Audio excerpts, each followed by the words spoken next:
Welcome to Lento English. Ready to level up your English? Here we learn through stories, slow, clear, and fun. Listen, relax, and enjoy the journey. 1. Introduction. The President of the United States, Donald Trump, made an announcement. He said that American military planes carried out attacks from the air. These attacks happened in Iran. President Trump stated that the American planes hit 3 specific places. These 3 places were connected to Iran's nuclear work. This action is seen as a very important step. It means the conflict between Iran and Israel has become much more serious. Iran and Israel have been fighting for some time. They have sent attacks against each other. Now, the United States has taken direct military action. This changes the situation greatly. President Trump also sent a clear message. He said that the places hit were difficult targets. But he warned that there are still other targets. He stated that if peace does not come quickly, the United States will attack those other places. He said these future attacks would be done with skill and speed. One of the places that was hit was named Fordo. This site is very important for Iran's plans to enrich uranium. Enriching uranium is a step that can lead to making nuclear material for energy or for weapons. The Fordo site is built deep under a mountain. This makes it very hard to reach and destroy. All the targets hit were chosen because they are important parts of Iran's nuclear activities or goals. Destroying these sites is a major action against Iran's nuclear program. Officials from Israel confirmed that they knew about the U.S. strikes before they happened. They said they worked closely with the United States in planning these military actions. This shows a strong connection and agreement between the United States and Israel regarding Iran.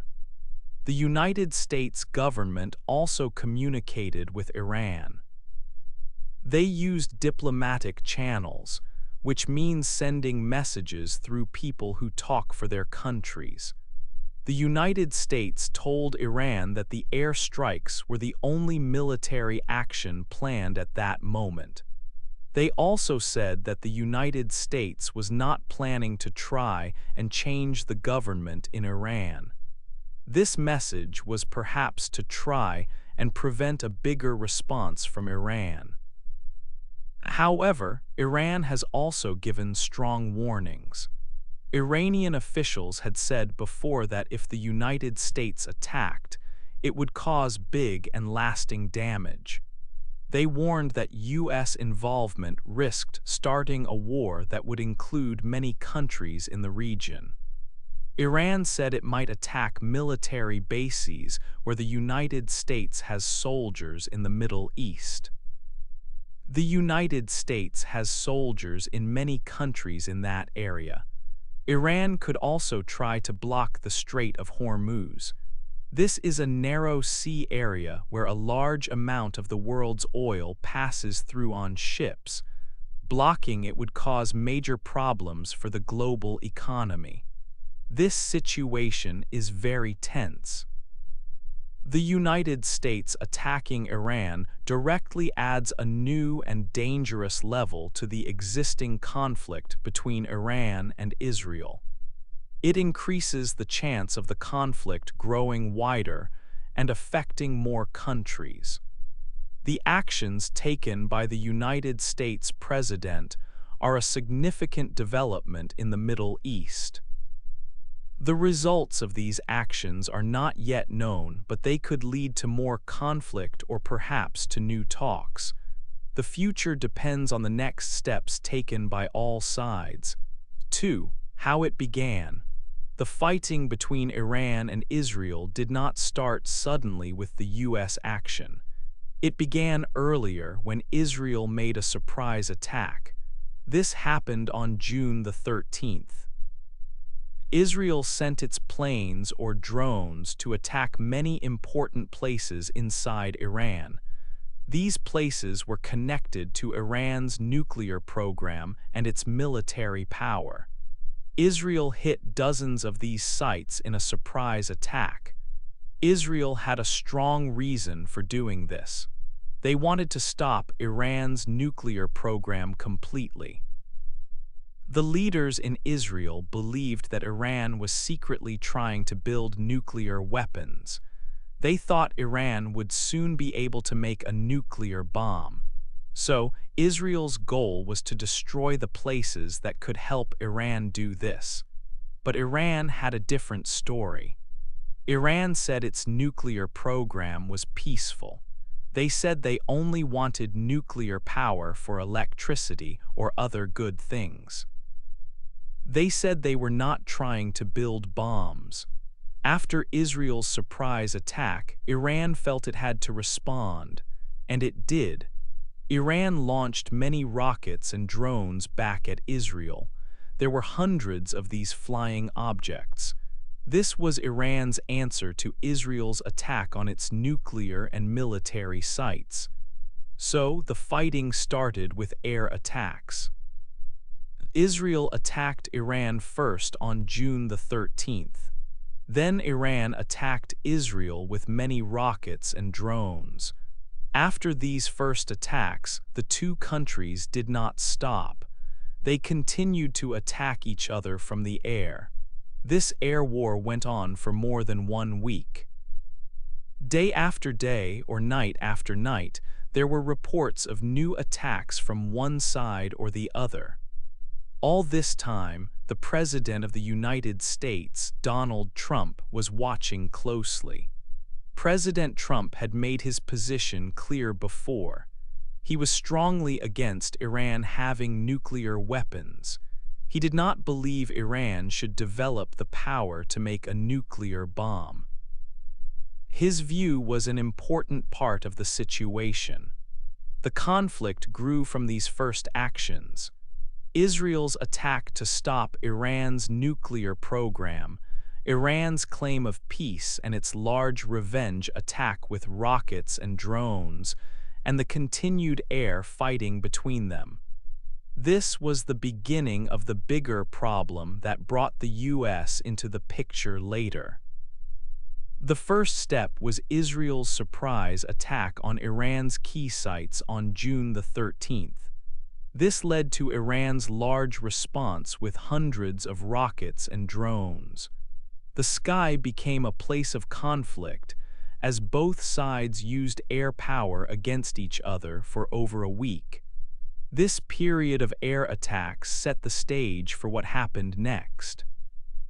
The difference in views about Iran's nuclear work, Israel seeing a bomb threat, Iran claiming peace, was the main reason the fighting began. 3. What was hit? The U.S. military said it attacked 3 places. These places were nuclear sites in Iran. They are important for Iran's nuclear work. The names of the places were Fordo, Natanz, and Isfahan. One of these places is called Fordo. It is in a very special place. It is built inside a mountain. This mountain is in a remote area far away from big cities. It is in the southern part of the country, south of the capital city called Tehran. Building it inside a mountain makes it very hard to reach from the outside. It is also built very deep under the ground. People who study these things think it is built much deeper underground than the famous tunnel that goes under the sea between 2 countries in Europe. Because the Fordo site is so deep underground, it was very difficult to attack. Normal bombs or missiles could not go deep enough into the mountain to hit it. The rock and earth above it were too strong and thick. This made it a very protected place. For a long time, it was thought that only one country had a bomb that was big enough and strong enough to reach a place built so deep under the earth. That country was the United States of America. The United States military used a very special and powerful bomb for this attack. This bomb has a technical name, GBU-57 MOP. MOP is short for Massive Ordnance Penetrator. This name means it is a very large bomb that can go through things. It is a very, very heavy bomb. Its weight is about 13,000 kilograms. In the measurement used in the US, that is about 30,000 pounds. This heavy bomb is designed specifically to go deep into the ground or to go through very strong material like thick concrete.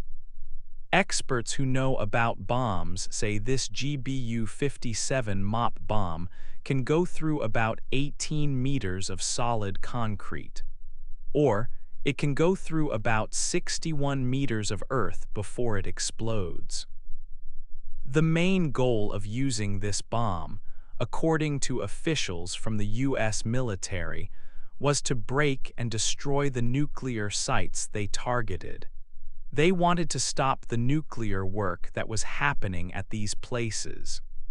The tunnels and rooms at the Fordo site are thought to be even deeper than the bomb can certainly reach. They are thought to be between 80 and 90 meters below the surface of the ground. So even this very big and strong bomb, the MOP, might not completely destroy everything inside the Fordo site. It was not 100% sure to work perfectly because of the extreme depth. But it was the only bomb that existed that could get close to reaching that depth. Reports from the news media in the United States said that these GBU-57 MOP bombs were used in the attacks on the Iranian nuclear sites.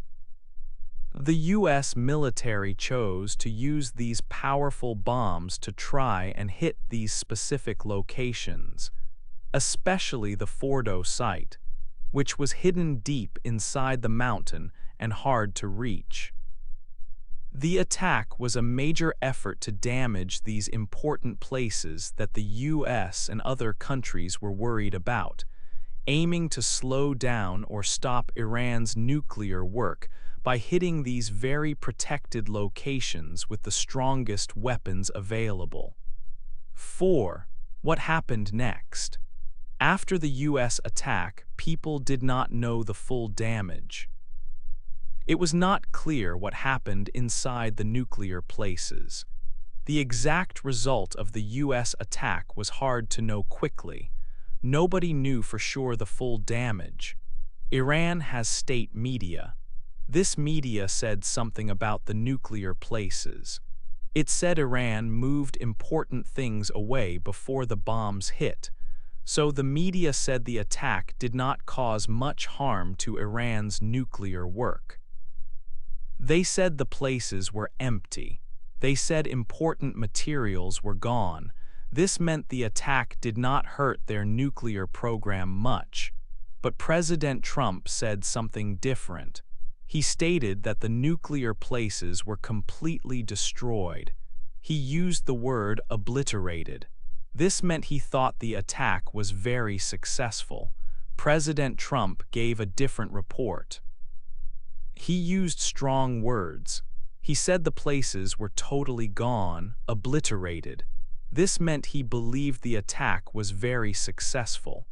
Some experts, people who know about these things, had another idea. They looked at the information they had. They thought the damage might not be total. They were not sure that everything was destroyed completely. So there were different ideas about how much damage the bombs caused. It was hard to know the truth right away. People who study these things, like military experts, had another view. They looked at the information. They thought the damage might not be complete. Perhaps the bombs did not destroy everything at the sites. So there were three different ideas about the damage: empty sites, totally destroyed sites, or partly damaged sites. This shows how hard it was to know the truth right away. Before the U.S. attack, there was fighting between Iran and Israel. This fighting caused many problems. Many people were hurt. Also, many people were killed. This was a very sad part of the conflict. Also, the conflict between Iran and Israel had already caused much suffering. Many people were hurt. Many people lost their lives. This happened before the U.S. attack. This fighting showed how dangerous the situation was. After the U.S. strikes, Israel took steps to be safe. Israel increased its security measures. This happened across the whole country. The army in Israel said they made security tighter. This meant new rules. These rules affected schools. They affected meetings of people. They also affected places where people work. These steps showed that Israel felt the danger was high after the U.S. attack on Iran's sites. Countries in the region were preparing for possible reactions. The time right after the attack was a time of waiting and watching. People waited to see the full effects of the bombs. They watched to see what countries would do next. The first reports about the damage were not the same. They came from different sides and were different stories. But the human cost from the earlier fighting was clear. People were hurt and killed. And the need for more safety, shown by Israel's actions, was also clear. This was the situation right after the U.S. airstrikes. 5. What Iran might do. Iran's military power is not as strong now as it was before. This is because of attacks from Israel on its bases and other groups it supports. However, even with less power, Iran can still do a lot of damage to others. It has different ways it can choose to fight back against the United States. Iran gave a strong warning to the United States before the U.S. attacks happened, and it is still warning the U.S. now. Iran said that if the U.S. became involved in the fighting, the result would be very bad damage. This damage would be impossible to fix. Iran also warned clearly that U.S. actions could start a big war that would cover the whole region. This warning shows how serious the situation is becoming. One major way Iran might respond to the U.S. attack is by targeting U.S. military places in the Middle East. The United States has many army bases and military buildings spread across different countries in this area. For example, there are U.S. forces in Bahrain, Egypt, Iraq, Jordan, Kuwait, Qatar, Saudi Arabia, and the United Arab Emirates. Any of these locations could be chosen as a target by Iran. One place that is often mentioned as a possible target is the main office for the U.S. Navy's Fifth Fleet, which is located in Bahrain.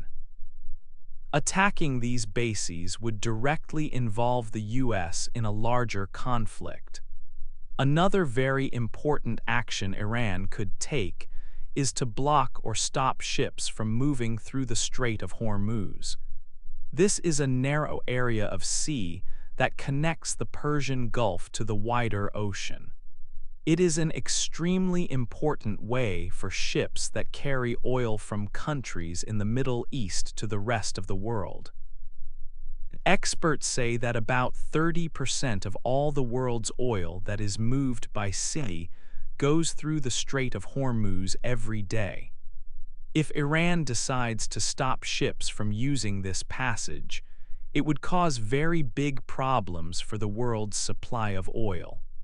This would make the price of oil go up a lot and could seriously hurt economies around the world. Iran might also choose to attack countries that are close to it. These are countries that Iran believes are helping or supporting the United States in this conflict. If Iran attacks these neighboring countries, the fighting could become much bigger than just between Iran, Israel, and the US. The war might quickly spread and include many more countries in the area. This would make the whole Middle East region much more dangerous and unstable. The possible actions that Iran might take show the high risk in the current situation. The United States made a big move by attacking important sites in Iran. Now, the world is watching closely to see how Iran will choose to respond to this attack. Iran has several options for fighting back, and many of these options could cause significant trouble and make the conflict much larger. The warnings that Iran has given show that they are ready to defend themselves and possibly strike back in ways that could have wide effects. 6. U.S. War Rules. In the United States, there are specific rules about war and the military. These rules decide who has the power to make important decisions about fighting other countries. The President of the United States is the leader of all the U.S. military forces. He has a very important job as the Commander-in-Chief. This means he is in charge of the Army, the Navy, the Air Force, and all other military groups. He gives orders to the soldiers and plans military actions. But the President does not have all the power to start a war. According to the law of the United States, only Congress has the power to officially declare war on another country.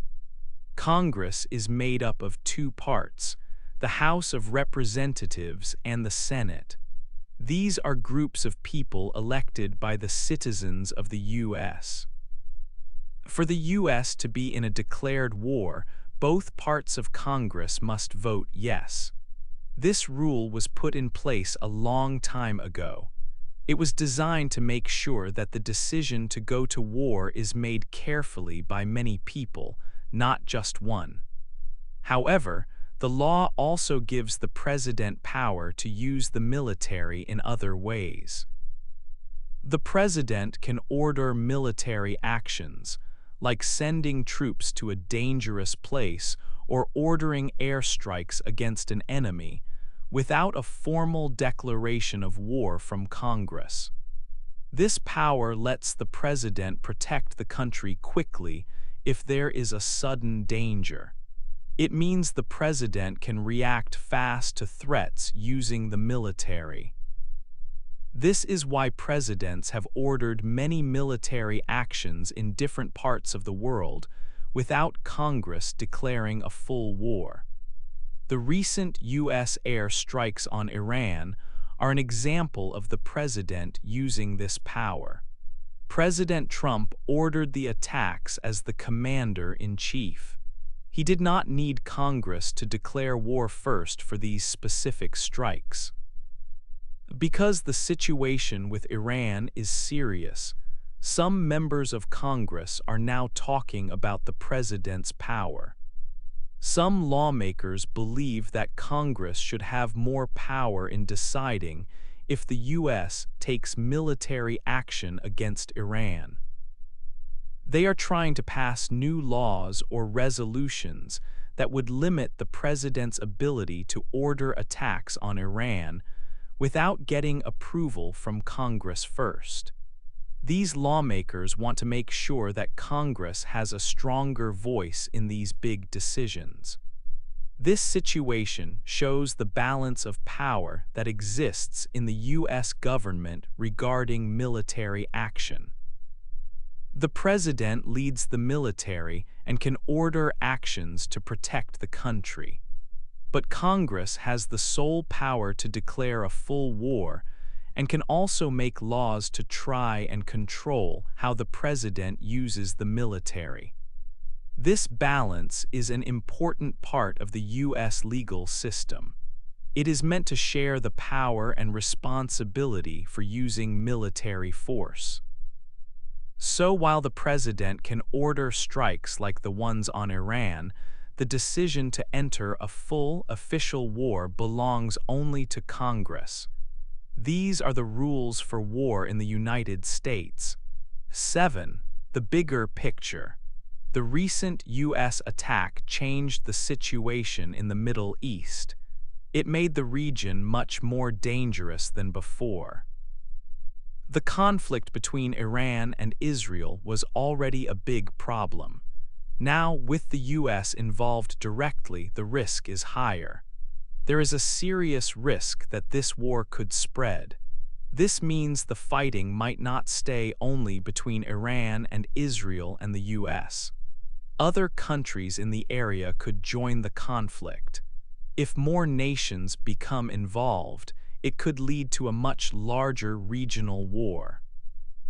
This possibility worries many people not just in the Middle East but around the world. This region is very important for the global economy, especially for oil. If the war spreads, it can make global markets unstable. The price of oil is very important for many countries. Conflict here can make the price go up quickly. This affects businesses and people everywhere. For example, a large amount of the world's oil, about 30%, travels by ship through a narrow sea passage called the Strait of Hormuz. If this strait becomes dangerous or is blocked because of the conflict, it would cause big problems for the world's oil supply.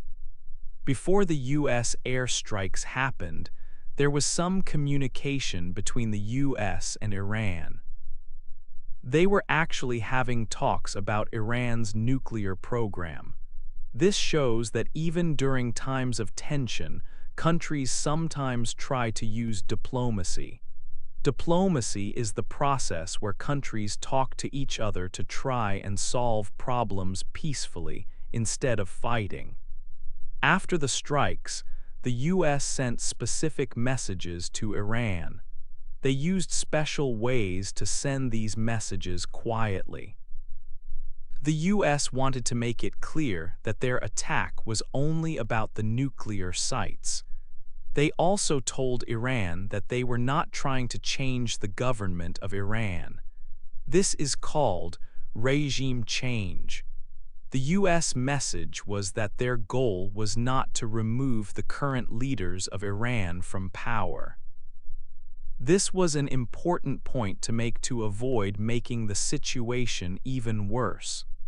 All these events show the complicated nature of international relations.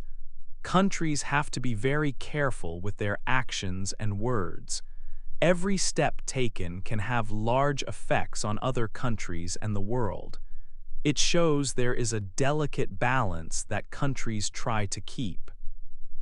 This balance is important to prevent conflicts from growing bigger.